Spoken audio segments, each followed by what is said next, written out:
ഇന്ന് നമ്മൾ പഠിക്കാൻ പോകുന്നത് ബ്ലാക്ക് ബോഡി റേഡിയേഷനും ഫോട്ടോ ഇലക്ട്രിക് എഫക്റ്റും ആണ്. So what is black body?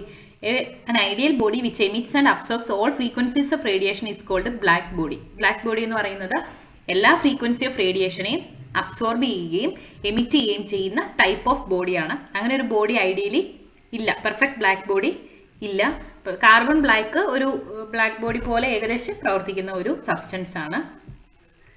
അപ്പോൾ ഈ ബ്ലാക്ക് ബോഡി എമിറ്റ് ചെയ്യുന്ന റേഡിയേഷനെയാണ് ബ്ലാക്ക് ബോഡി റേഡിയേഷൻ എന്ന് പറയുന്നത്. Phenomenon of black body radiation was first explained by Max Planck by his quantum theory. അപ്പോൾ മാക്സ് പ്ലാങ്ക് ആണ് ഇത് എക്സ്പ്ലെയിൻ ചെയ്തത്. അദ്ദേഹത്തിന്റെ തിയറി അനുസരിച്ച് atoms and molecules could emit energy not in a continuous manner but discontinuously in small packets of energy called quanta or photons. ആറ്റംസും മോളിക്യൂൾസും ഒക്കെ energy emit ചെയ്യുന്നത് കണ്ടിന്യൂസ് ആയിട്ട് നടക്കുന്ന പ്രോസസ്സ് അല്ല, പിന്നെ എങ്ങനെയാണ് സ്മോൾ പാക്കറ്റ്സ് ഓഫ് എനർജി നമുക്ക് വേണമെങ്കിൽ പറയാം. അപ്പോൾ ആ ഒരു പാക്കറ്റ് ഓഫ് എനർജിയിൽ നമുക്ക് ക്വാണ്ട അല്ലെങ്കിൽ ഫോട്ടോൺ എന്ന് പറയാം. അതിനുശേഷം വീണ്ടും അടുത്ത എനർജി, അങ്ങനെ ഡിസ്കണ്ടിന്യൂസ് ആയിട്ടാണ് എനർജി എമിറ്റ് ചെയ്യുന്നത്. അപ്പോൾ ഈ എനർജി ഫ്രീക്വൻസിക്ക് ഡയറക്ട്ലി പ്രൊപ്പോർഷണൽ ആയിരിക്കും, റേഡിയേഷന്റെ എനർജിക്ക് ഡയറക്ട്ലി പ്രൊപ്പോർഷണൽ ആയിരിക്കും. അല്ലെങ്കിൽ energy is equal to h nu, E is equal to h nu, nu frequency ഈ എനർജി, എച്ച് പ്ലാങ്ക്സ് കോൺസ്റ്റന്റ്, അതിന്റെ വാല്യൂ 6.626 ഇൻറ്റു 10⁻⁻34 ജൂൾ സെക്കൻഡ് ആണ്. So next is photo electric effect.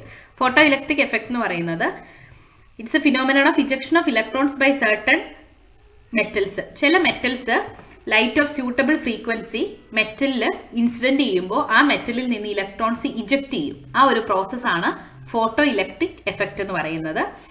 Eject ചെയ്യുന്ന ഇലക്ട്രോൺസിനെ photo electrons എന്ന് പറയാം. ഈ phenomenon ആദ്യമായിട്ട് കണ്ടുപിടിച്ചത് Heinrich hertz ആണ്. Important results: electrons are ejected from metal surface as soon as beam of light strikes the surface. അതായത് light എപ്പോൾ സ്ട്രൈക്ക് ചെയ്യുന്നു ആ സമയത്ത് തന്നെ മെറ്റലിൽ നിന്ന് ഇലക്ട്രോൺസ് ഇജക്ട് ചെയ്യും. ഓക്കെ, ഇനി number of electron ejected intensity or brightness of ലൈറ്റിന് ഡയറക്ട്ലി പ്രൊപ്പോർഷണൽ ആയിരിക്കും. ഇന്റൻസിറ്റി അല്ലെങ്കിൽ ബ്രൈറ്റ്നസ് കൂടിയ ലൈറ്റ് ആണ് മെറ്റലിൽ ഇൻസിഡന്റ് ചെയ്യുന്നതെങ്കിൽ ഇജക്ട് ചെയ്യുന്ന ഇലക്ട്രോൺസിന്റെ എണ്ണവും കൂടുതലായിരിക്കും. ഓരോ മെറ്റൽസിനും ഇങ്ങനെ ഈ ഫോട്ടോ ഇലക്ട്രിക് എഫക്റ്റ് കാണിക്കാൻ വേണ്ടിയിട്ട് ഒരു പ്രത്യേക ഫ്രീക്വൻസി അല്ലെങ്കിൽ ഫ്രീക്വൻസി ഓഫ് ലൈറ്റ് ഇൻസിഡന്റ് ചെയ്താൽ മാത്രമേ ഇത്തരത്തിലുള്ള പ്രവർത്തനം നടക്കുകയുള്ളൂ. ആ ഫ്രീക്വൻസിനെയാണ് നമ്മൾ, ആ മിനിമം ഫ്രീക്വൻസിനെ നമ്മൾ ത്രെഷോൾഡ് ഫ്രീക്വൻസി എന്ന് പറയുന്നത്. ഓക്കെ, ഇപ്പോൾ ഒരു പൊട്ടാസ്യം നമ്മൾ കൺസിഡർ ചെയ്താൽ പൊട്ടാസ്യത്തിൽ ലൈറ്റ് ഇൻസിഡന്റ് ചെയ്യുന്നു, അതിനനുസരിച്ച് ഇലക്ട്രോൺസ് സെയിം ടൈമിൽ മെറ്റലിൽ നിന്ന് ഇജക്ട് ചെയ്യുന്നു. ഇനി ഓരോ മെറ്റലിനും ഒരു പർട്ടിക്കുലർ ഫ്രീക്വൻസിയിലുള്ള മിനിമം ഫ്രീക്വൻസിയിലുള്ള ലൈറ്റ് ഇൻസിഡന്റ് ചെയ്യണം. അപ്പോൾ ഓരോന്നിന്റെ ത്രെഷോൾഡ് ഫ്രീക്വൻസി വ്യത്യാസമായിരിക്കും. ഇപ്പോൾ ഒരു 200 ഹെർട്സ് ആണ് നമ്മുടെ പൊട്ടാസ്യത്തിന് വേണ്ടതെങ്കിൽ ചിലപ്പോൾ വേറൊരു മെറ്റലിന്റെ കേസിൽ അത് 500 ആയിരിക്കാം, ചിലതിന്റെ കേസിൽ 1000 ആയിരിക്കാം. അങ്ങനെ ഒരു മിനിമം ഫ്രീക്വൻസി ഉള്ള ലൈറ്റ് ഇൻസിഡന്റ് ചെയ്താൽ മാത്രമേ ഈ ഒരു പ്രോസസ്സ് നടക്കുകയുള്ളൂ. ആ മിനിമം ഫ്രീക്വൻസിനെ നമ്മൾ പറയുന്ന പേരാണ് threshold frequency. Kinetic energy of ejected electron is directly proportional to frequency of incident light. Incident ചെയ്യുന്ന ലൈറ്റിന്റെ ഫ്രീക്വൻസിക്ക് ഡയറക്ട്ലി പ്രൊപ്പോർഷണൽ ആയിരിക്കും ആ ഇലക്ട്രോണിന്റെ കൈനറ്റിക് എനർജി. ഇനി ഈ ഒരു ഫോട്ടോ ഇലക്ട്രിക് എഫക്റ്റിന് കണ്ടുപിടിച്ച ആരാണ് നമുക്കറിയാം, ഹെൻറിച്ച് ഹെർട്സ് ആണ്. പക്ഷെ അതിന് എക്സ്പ്ലനേഷൻ കൊടുക്കാൻ അദ്ദേഹത്തിന് കഴിഞ്ഞില്ല. എന്നിട്ട് ആൽബർട്ട് ഐൻസ്റ്റീൻ ആണ് പ്ലാങ്ക്സ് ക്വാണ്ടം തിയറി യൂസ് ചെയ്തിട്ട് ആൽബർട്ട് ഐൻസ്റ്റീൻ ആണ് നമ്മുടെ ഫോട്ടോ ഇലക്ട്രിക് എഫക്റ്റിന് ഒരു എക്സ്പ്ലനേഷൻ കൊണ്ടുവന്നത്. According to him, when a photon of sufficient energy strikes the metal surface, it suddenly transfers its energy to electron of the metal atom and electron is ejected without any time lag. അപ്പോൾ എങ്ങനെയാണ് നമ്മുടെ മെറ്റലിൽ നിന്ന് electron eject ചെയ്യുന്നത്? Metal സർഫസിലേക്ക് light വന്ന് incident ചെയ്യുമ്പോൾ light ഏത് radiation ആണോ അല്ലെങ്കിൽ ഏത് റേഡിയേഷൻ ആണോ വന്ന് ഇൻസിഡന്റ് ചെയ്യുന്നത് ആ സമയത്ത് റേഡിയേഷന്റെ കയ്യിൽ ഒരു എനർജി ഉണ്ട്. ആ എനർജി മെറ്റലിലുള്ള ഇലക്ട്രോൺസിന് കൊടുക്കുകയാണ് ചെയ്യുന്നത്.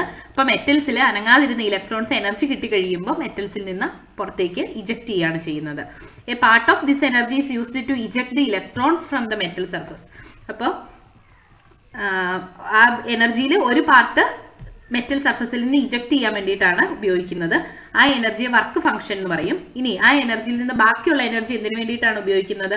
ഇജക്റ്റഡ് ഇലക്ട്രോൺസിനെ കൈനറ്റിക് എനർജി ആയിട്ട് കിട്ടുന്നു. Greater the energy possessed by the photon, greater will be transfer of energy to electron and greater kinetic energy of the ejected electron. അപ്പോൾ വരുന്ന റേഡിയേഷന്റെ എനർജി കൂടുതലാണെങ്കിൽ എന്ത് സംഭവിക്കും? അതിന് മെറ്റലിന് പുറത്തേക്ക് പോകാൻ വേണ്ടിയുള്ള എനർജി കഴിഞ്ഞ് ബാക്കിയുള്ള എനർജി ഫുൾ എന്തിനു വേണ്ടി ഉപയോഗിക്കും? ആ ഇലക്ട്രോണിന് കൈനറ്റിക് എനർജി ആയിട്ട് കിട്ടുകയാണ് ചെയ്യുന്നത്. അപ്പോൾ ഒരു മെറ്റലിൽ നിന്ന് കൂടുതൽ ഇലക്ട്രോൺസിനെ പുറത്തേക്ക് ഇജക്ട് ചെയ്യണമെങ്കിൽ എന്ത് ചെയ്യണം? അതിന് ഒരുപാട് എനർജി ഉള്ള റേഡിയേഷൻ കൊടുത്തിട്ട് കാര്യമുണ്ടോ? ഇല്ല.